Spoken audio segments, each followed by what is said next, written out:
திருப்பலியின் கருத்துக்கள் திருவின் நன்றியாக ஏபால் ஆனந்த் குடும்பம் மற்றும் ரோஸ்மரி பிறந்தநாளை முன்னிட்டு எனக்கு நன்றியாகப்பட்டிருந்தார்கள். மேலும் ஜார்ஜ் இறைவனிலிருந்து பெற்ற அனைத்து நன்மைகளுக்காக நன்றியாகப்பட்டிருந்தார்கள். லூயிஸ் பிரான்சிஸ் தன் பிறந்தநாளை கொண்டாடுகின்றார்.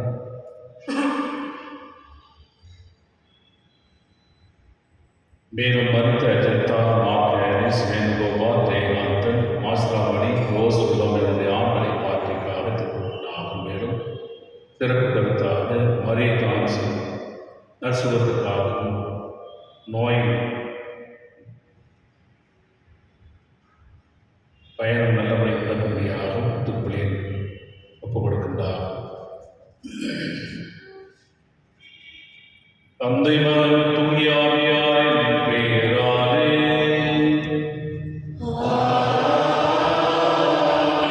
நம் ஆண்டவராகிய இயேசு கிறிஸ்துவின் அருளும் கடவுளின் அன்பும் தூய ஆவியாரின் நட்புறவும் உங்கள் அனைவரோடும் இருப்பதாக.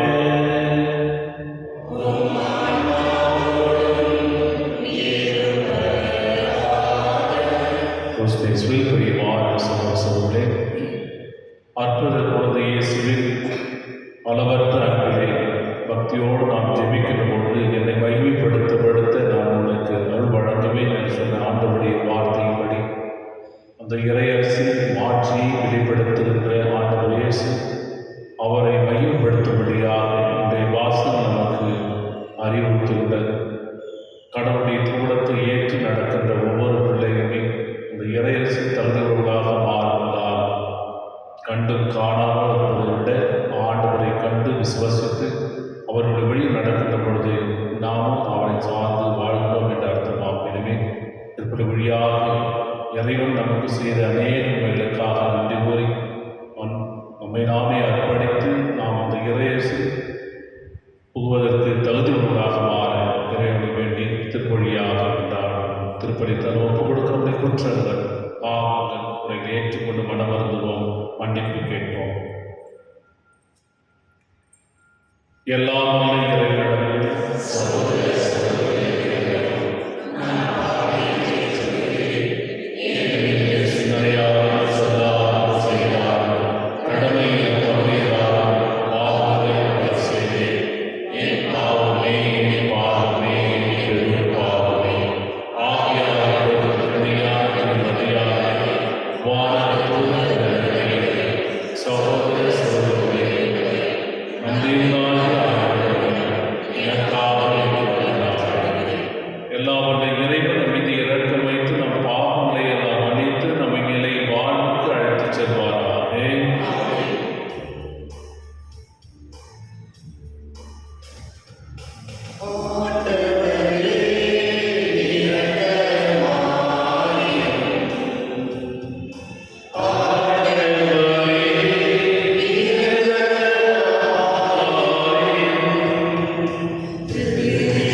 இறைவாக்கினர் எரேமியா நூலிலிருந்து முதல் வாசகம்.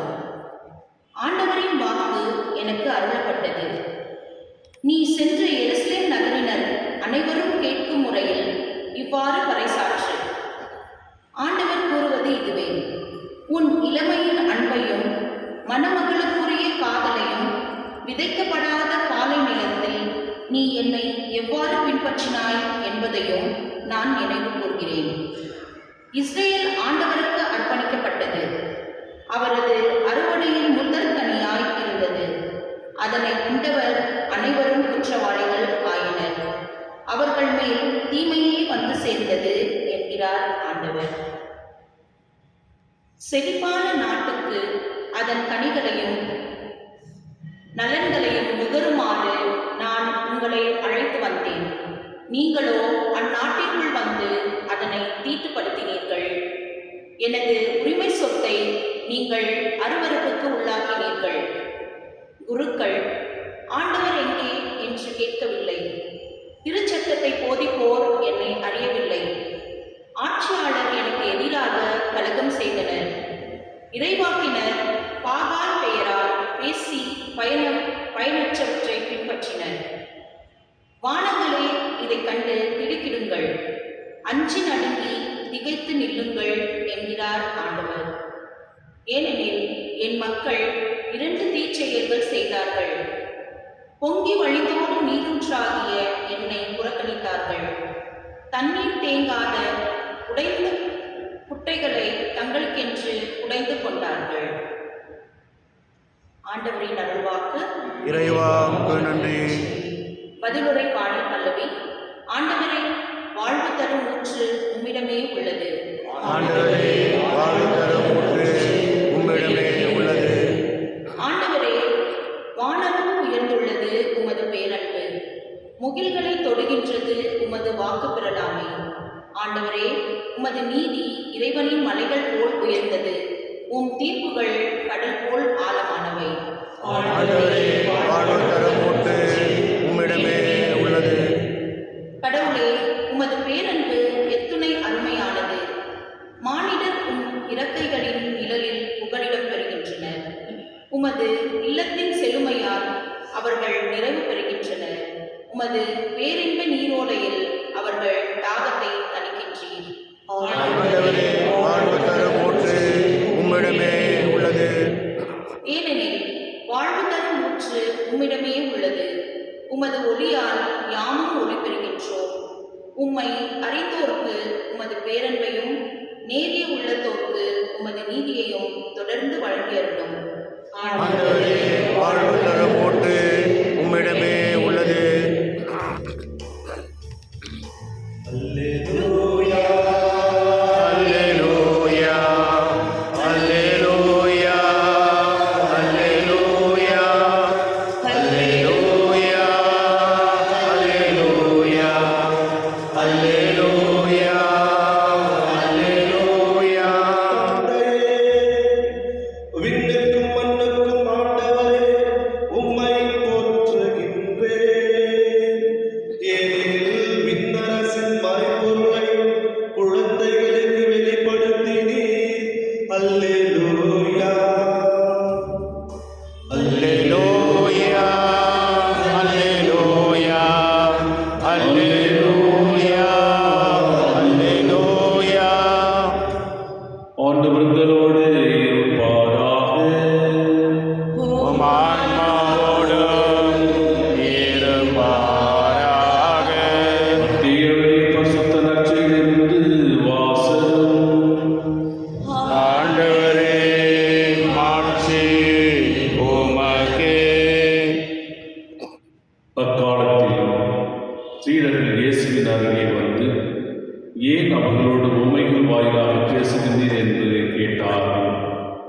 அதற்கு இயேசு அவர்கள் மறுமொழியாக கூறியது, விண்ணரசின் மறைபொருளை அறிய உங்களுக்கு கொடுத்து வைத்திருக்கிறது, அவர்களுக்கோ கொடுத்து வைக்கவில்லை. உள்ளவனுக்கு கொடுக்கப்படும், அவன் நிறைவாக பெறுவர். மாறாக எல்லாரிடமிருந்து உள்ளதும் எடுக்கப்படும். அவர்கள் கண்டும் காண்பதில்லை, கேட்டும் கேட்பதில்லை, புரிந்து கொள்வதில்லை. இதனால்தான் நான் அவர்களோடு உவமைகள் வாயிலாக பேசுகிறேன். இவ்வாறு எசையாவின் பின்வரும் இறைவாக்கு அவரிடம் நிறைவேறுகிறது. நீங்கள் உங்கள் காதால் தொடர்ந்து கேட்டும் கருத்தில் கொள்வதில்லை, உங்கள் கண்களால் பார்த்து கொண்டே இருந்தும் உணர்வதில்லை. இம்மக்களின் நெஞ்சம் கொழுத்து போய்விட்டது, காதும் மந்தமாகிவிட்டது. இவர்கள் தம் கண்களை மூடிக்கொண்டாலும், எனவே கண்ணால் காணாமலும், காதால் கேளாமலும், உள்ளத்தால் உணராமலும், மனம் மாறாமலும் இருக்கின்றாலும், நானும் அவர்களை குணமாக்காமல் இருக்கிறேன். உங்கள் கண்களோ பேர் பெற்றவை, ஏனெனில் அவை காண்கின்றன. உங்கள் காதுகளும் பேர் பெற்றவை, ஏனெனில் அவை கேட்கின்றன. நான் உறுதியாக உங்களுக்கு சொல்லுகிறேன், பல இறைவாக்கினர்களும் நேர்மையாளர்களும் நீங்கள் காண்பவற்றை காண ஆர்வம் கொண்டிருந்தார்கள், ஆனால் அவர்கள் காணவில்லை. நீங்கள் கேட்பவற்றை கேட்க விரும்பினார்கள், ஆனால் அவர்கள் கேட்கவில்லை. இது கிறிஸ்து வழங்கும் வாழ்தல் நற்செய்தி. கிறிஸ்துவே உமக்கு புகழ். கிறிஸ்துவின் பிரியமான சகோதர சகோதரர்களே, மத்திய எழுதிய நற்செய்தி முழுவதுமே தொடக்கத்திலிருந்து ஆண்டவருடைய இறையரசை பற்றி ஓமேக வாயிலாக மக்களுக்கு எடுத்து விழுந்த ஒரு நற்செய்தியாக இருக்கின்றது. மத்திய நற்செய்தி மட்டுமே பழைய ஏற்பாட்டிலிருந்து எதிர்பார்ப்பு சொல்வதெல்லாம் இதில் புகுத்து நமக்கு வேண்டிய செய்திகளை தொகுத்து வழங்குகின்றவர் மத்திய நற்செய்தி. மற்ற நற்செய்தியிலே இவ்வாறு பழைய ஏற்பாட்டினுடைய வசனங்கள் எதுவுமே இருக்கார், ஒன்றை மத்தியை மட்டும்தான் கொடுப்பார். ஒவ்வொரு முறையும் ஆண்டவராகிய கடவுள் வெளிப்படுத்திய வசனங்கள், வார்த்தைகளை அவர் ஒப்புமைப்படுத்தி சொல்லுகின்ற பொழுது விண்ணரசானது பழைய ஏற்பாட்டிலே இங்கே சொல்லப்பட்டிருக்கின்றது. இறையாட்சியை பற்றி முழுமையாக கருத்து சொல்லப்படுகின்றதை மத்திய நற்செய்தியாக அழகாக தொகுத்து சொல்லியிருக்கிறார். நீங்கள் கண்ணிருந்தும் காணவில்லை, காதிலும் கேட்கவில்லை, உள்ளத்தால் உணராமல் இருக்கின்ற ஒரு வாழ்க்கையை வாழ்ந்து கொண்டிருக்கின்றேன் என்ற அருமையான ஒரு வார்த்தையை பார். இன்றைய காலகட்டத்தில் மனிதனுடைய வாழ்க்கை அவன் நினைப்பதுதான் சாதிக்க வேண்டும், அவன் நினைப்பதுதான் வாழ வேண்டும். அவன் எப்படியெல்லாம் வாழ்ந்து விடலாம், கடவுளை பற்றி கவலை கிடையாது, கடவுளை நான் பார்த்ததும் இல்லை, கடவுளை உணர்வதும் இல்லை, உணர்ந்து கொள்வதும் இல்லை, அதனால் ஏன் கவலைப்பட வேண்டும் என்ற போக்கிலே போகின்ற பொழுது அங்கே இறையாட்சியினுடைய பிரசன்னம், இறையாட்சியினுடைய செயல்பாடுகள் செய்யாமல் போவதை பார்க்கின்றோம். இதைதான் இன்றைய முதல் வாசகத்தில் இறைவாக்கினர் எரேமியா மக்களுக்கு உரைக்கின்றார். இதோ இஸ்ராயேல் மக்கள் 2 தீமைகளை செய்கின்றார். இஸ்ராயேல் மக்களை ஆண்டவராகிய கடவுள் 40 வருடம் காலத்திலே அவர்களுடைய பிரசன்னம் வழியாக, பகலிலே மேகத்தின் வழியாக, இரவிலே நெருப்பத்தின் வழியாக பிரசன்னமாயிருந்து வழிநடத்திய தேவன், பராமரித்த தேவன், பாதுகாத்த தேவனை மறந்துவிட்டு புறக்கணித்து போனார். எப்படி 2 காரணம் சொல்கிறார் பாருங்கள். வழிந்தோடும் பொங்கி வழிந்தோடும் நீரூற்றாகி என்னை புறக்கணித்தார். இந்த முதல் தீமை அவர்கள் செய்து முதல். வழிந்தோடுகின்ற நீர் ஊற்றுகள், பொங்கி வழிகின்ற நீர் ஊற்றுகள், அதை தடைபடவே முடியாத ஒரு நீற்றூறாக ஆண்டவராகிய கடவுள் அவருடைய உள்ளத்தில் வாழ்க்கையிலே வருகின்றார்.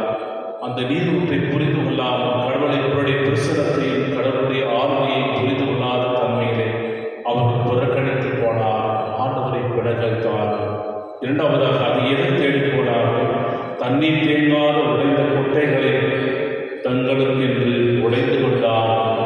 அவர்களுக்கென்றே ஒரு சுயநலமான ஒரு வாழ்வு, அவர்களுக்கென்றே சாக்கடை போன்ற ஒரு வாழ்வு, சாக்கடை போன்ற எண்ணத்திலே அவர்கள் பல தெய்வங்களையும் சிலைகளையும் வழிபட்டு தான் தெய்வம் என்று நினைத்து கொண்டு போகின்ற பொழுது கடவுள் அவர்களை தண்டிக்கின்றார். பிரியமானவர்களே, இஸ்ராயேல் மக்களை அவர் தேர்ந்து கொண்டதே, அவர் தேர்ந்து கொண்ட மக்கள், அவருடைய தேர்ந்தெடுத்த மக்கள் எவ்வாறு அவர் மீது கொண்ட நம்பிக்கையாக இருக்க வேண்டும் என்றுதான் ஆசைப்படுகிறார். ஆண்டவராகிய கடவுளை தேர்ந்து கொள்ளினால் அவர்களினுடைய சொற்களை கேட்பார்கள், என் வழி நடப்பார்கள், என்னுடைய திட்டங்களிலும் அவர் தீர்மானங்களிலும் அவர் செயல்படுத்துவார்கள் என்ற கடமை உணர்வு செய்கின்ற பொழுது அதை மறுத்துவிட்டு பொய் தெய்வங்களை பாகா தெய்வங்களை வழிபட்டு ஆண்டவருக்கு எதிராக பாவம் செய்கிறார். அதைதான் இறைவார்கள் இறைமையா அவருக்கு அறிவுறுத்துகிறார். ஆனால் நச்சின் வாசல் கூட அதே ஆண்டவருடைய பணியானது இறையரசு பரப்புகின்ற ஒரு பணி, இறையாட்சி வர வேண்டும். அதனால்தான் ஆண்டவர் இயேசு கிறிஸ்து இந்த உலகத்தின் பாவங்களை சுமந்து கல்வாரி வயலில் தன்னுடைய உயிரை மாய்த்து நமக்கு மீட்பு வழியாக இறையிறட்சி நமக்கு கொடுக்கின்றார் என்றால் அதை நாம் பெற்றோருக்கு தகுதி கட்டுப்படாக மாறும். அதை பெரும் உணராமல் போகிறோம். கண்ணிருந்தும் காணாமலும் கேட்டும் கேளாமலும் உள்ளத்தால் உணராமல் போகின்ற பொழுது அங்கே இறையாட்சியுடைய மதிப்பீடுகளை இறையாட்சியுடைய தகுதி அது உள்ள நுழைவதற்கான தகுதி எழுந்தவர்களாக மாறுகிறோம். பிரியமானவர்களே, நானும் உறுதியாக சீடர்களை பார்த்து சொல்லுகின்றார், நீங்கள் தேர்ந்து கொண்டவர்கள், ஏனென்றால் இது என்னோடு இருக்கின்றவர்கள், நீங்கள் புரிந்து கொண்டவர்கள், இறையாட்சி புரிந்து கொண்டதனால் தான் என்னோடு நீங்கள் இந்த மறைபொருளை உணர்ந்து கொள்வதாக மாறுகிறேன். விசுவாசத்தின் மறைபொருள் என்ற இறை அரசு இவ்வாறு நாம் உணர்ந்து கொள்ள வேண்டும், எவ்வாறு தகுதியாக்கிக் கொள்ள வேண்டும் என்பதைதான் ஆண்டவர் இயேசு நமக்கு விளக்கிக் கொள்கிறது. இறையாட்சி என்பது மீண்டும் மீண்டுமாக சொல்கின்ற ஒரு வசனம். இதை அடிப்படையாக ரோமேற்கு எழுதி திருமுகம் 14ஆம் அதிகாரம் 17 இறை வசனத்தில் சொல்லப்படுகிற வார்த்தை. இறையாட்சி என்பது உண்பதிலும் கொடுப்பதிலும் அடிப்படையாக கிடையாது, மாறாக தூய ஆவி அருளுகின்ற நீதி, நேர்மை, அமைதியின் அடிப்படையில் இருக்கின்ற என்ற மகிழ்ந்து இதனுடைய அடிப்படையில் நாம் இருக்கிறோம் என்பதை இறையால் புரிந்து கொண்டு இறையாட்சியுடைய மக்களாக வாழ இறைவனுடைய வேண்டும் என்று ஆடுவோம். ஆமென்.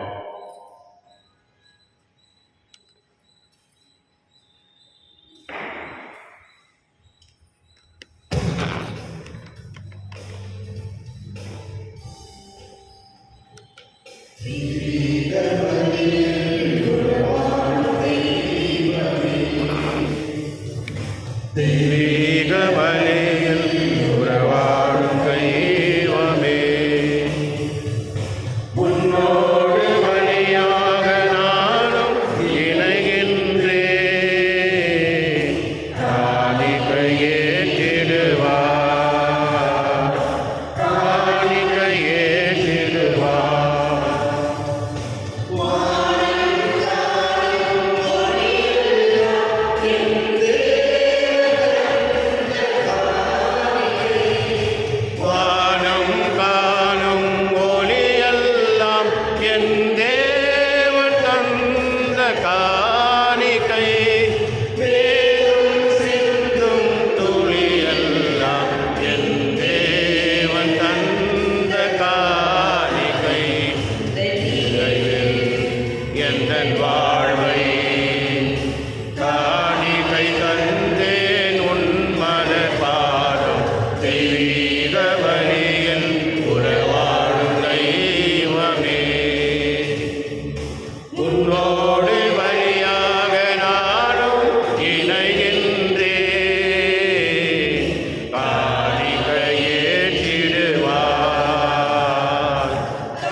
ஆண்டவர் தமது பெயரின் புகழ்ச்சிக்காகவும் மாட்சிக்காகவும் நமது நன்மைக்காகவும் புனித திரு அவை அனைத்து நலனுக்காகவும் உமது கையில் இருந்தவளை ஏற்றுக்கொள்வாராக.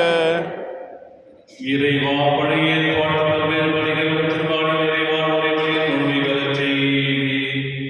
ஆபேலின் காணிகள் மீது ஆசை வழிபட்டுவிடச் செய்து போல முதுமாட்சியின் மேன்மைக்காக இறைப்பற்றும் அடியாக ஒருவரும் செலுத்தும்படி ஏற்று அது அனைவரின் மீட்புக்கு பயன்பட செய்தருளீரா. எங்கள் ஆண்டவராகிய இயேசு கிறிஸ்து வழியாக உம்மை மன்றாடுகின்றோம்.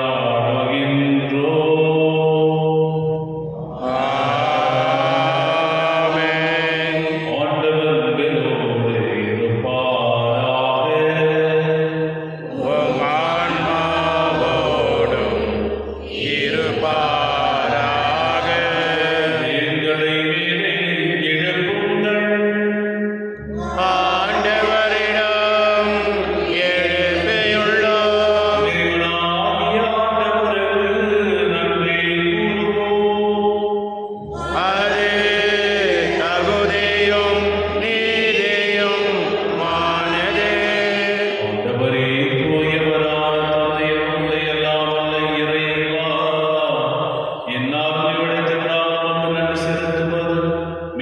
மெய்யாகவே தகுதியும் நீதியுமாகும் எங்கள் கடமையும் மீட்புக்குரிய செயலுமாகும். ஏனெனில் எங்கள் பொழுதை நமக்கு தேவை என்று ஆயினும் நாங்கள் உமக்கு செலுத்துவது உமது அருளுடையாவே. நாங்கள் உம்மை புகழ்ந்தறிவது வாழ்ச்சி மிகுதிப்படுத்தாதீரும். எங்கள் ஆண்டவராகிய கிறிஸ்து வழியாக நான் மீட்படைய பயன்படுகின்றது. ஆகவே வானக தூதர்களோடு ஒன்று சேர்ந்து நாங்கள் உம்மை புகழ்ந்தேத்தி மகிழ்ச்சியுடன் அறிக்கையிட்டு பாடுவதாவது. தூயவர் தூயவர் வான்படைகளின் கடவுளம் ஆண்டவர். விண்ணகமும் மண்ணகமும் உமது ஆட்சியால் நிறைந்துள்ளன. உன்னதங்களிலே ஓசானா, உன்னதங்களிலே ஓசானா. ஆண்டவர் பெயரால் வருகிறவர் ஆசி பெற்றவர். உன்னதங்களிலே ஓசானா, உன்னதங்களிலே ஓசானா. ஆண்டவரே, நீர் மெய்யாகவே தூயவர், தூய அனைத்திற்கும் ஊற்று. ஆகவே உம்முடைய ஆவியை கொண்டு காணிக்கைகளை தூய்மைப்படுத்த வேண்டுகின்றோம். இவ்வாறு எங்கள் ஆண்டவர் இயேசு கிறிஸ்துவின் உடலும் இரத்தமுமாக எங்களுக்கு இவை மாறுபடுமாறு அவர் பாடுபட அணித்து தம்மை கையளித்த போது அப்பத்தை எடுத்து நன்றி செலுத்தி அதை பிட்டு தம் சீடர்களுக்கு அளித்து கூறியதாவது: அனைவரும் இதிலிருந்து பெற்று உண்ணுங்கள், ஏனெனில் இது உங்களுக்காக கையளிக்கப்படும் என் உடல்.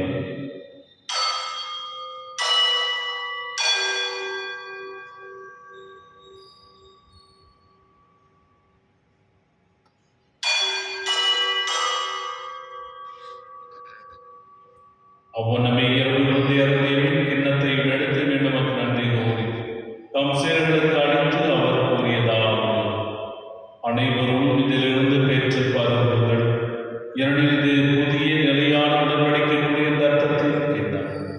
இது பாவ மன்னிப்புக்கென்று உங்களுக்காகவும் பலருக்காகவும் சிந்தப்படும். இதை என் நினைவாக செய்யுங்கள்.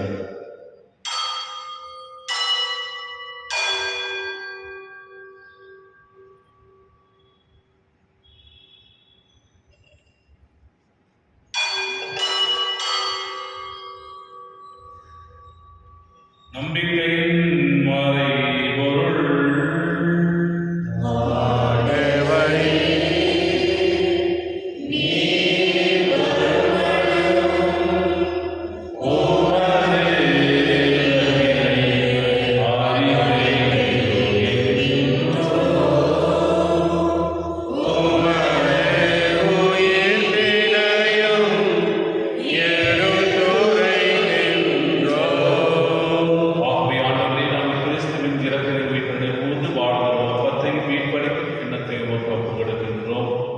திருமணம் ஊழியமுறையை தவறுகளை ஏற்றுக்கொண்டு எனக்கு நன்றி செலுத்துகின்றோம்.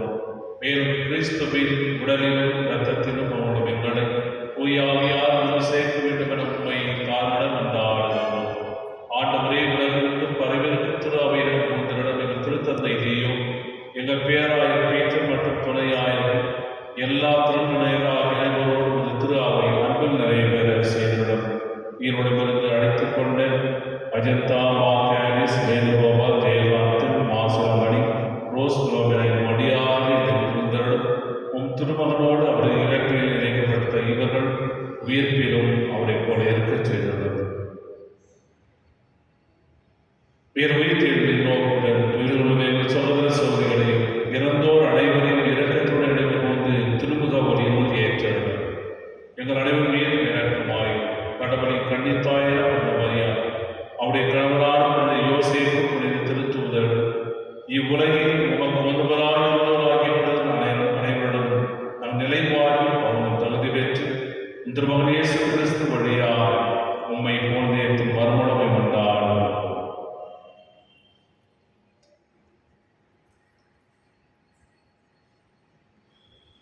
இவர் வழியாக இவரோடு இவரும் எல்லாம் வல்ல இறைவனாகிய தந்தையே, தூய ஆவியார் எல்லா புகழும் மாட்சியும் என்றென்றும் உமக்கு உரியதே. ஆமென். ஆமென். ஆமென்.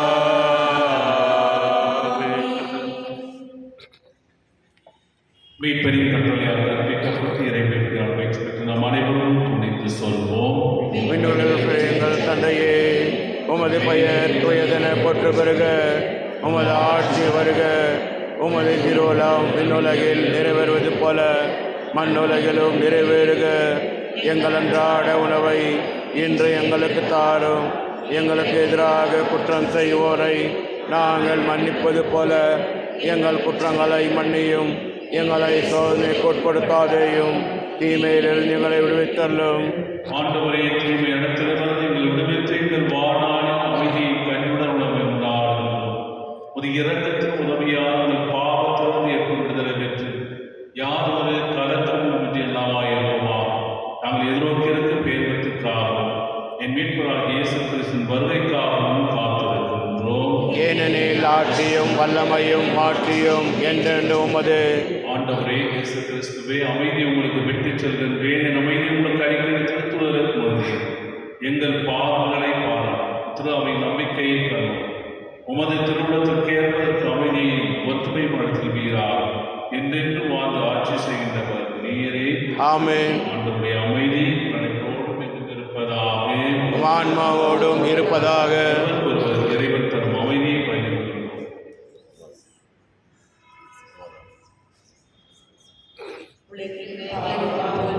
இறைவனின் சமரியே, எம்மேல் இரக்கம் வையும். உலகின் பாவம் போக்கும் இறைவனின் சமரியே, எம்மேல் இரக்கம் வையும். உலகின் பாவம் போக்கும் இறைவனின் சமரியே, எமக்கு அமைதி அருளும்.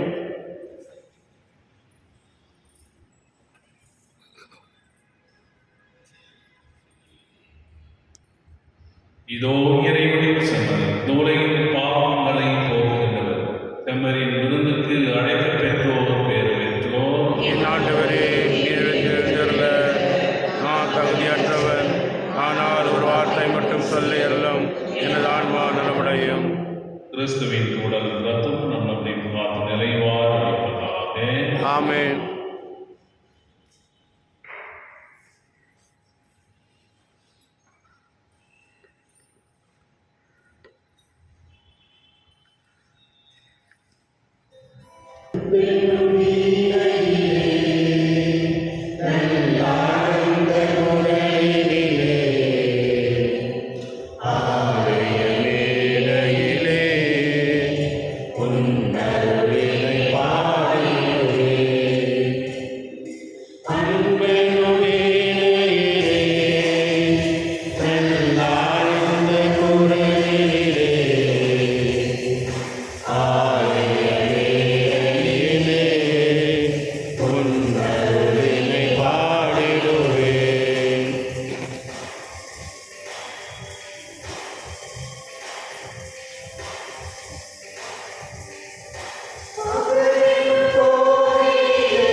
மன்றாடுவோம். ஆண்டவரை விண்ணகவரை உலகாகிய நிறைவு செய்த உம் மக்களுடன் கனிவாய் தங்கியிருக்க உம்மை வேண்டுகின்றோம். பழைய நிலையிலிருந்து வாழும் புதிய நிலைக்கு நாள் கடந்து செல்ல செய்வீராக. எங்கள் ஆண்டவராகிய இயேசு கிறிஸ்து வழியாக உம்மை மன்றாடுகின்றோம். ஆமென். ஆண்டவர்களோடு இருப்பாராக. உம் ஆன்மாவோடும் இருப்பாராக. எல்லாம் வல்ல இறைவன், தந்தை, மகன், தூய ஆவியானவரை ஆசீர்வதிப்பாராக. ஆமென். வாழும் திருப்பலி நிறைவேறிற்று. இறைவனுக்கு நன்றி.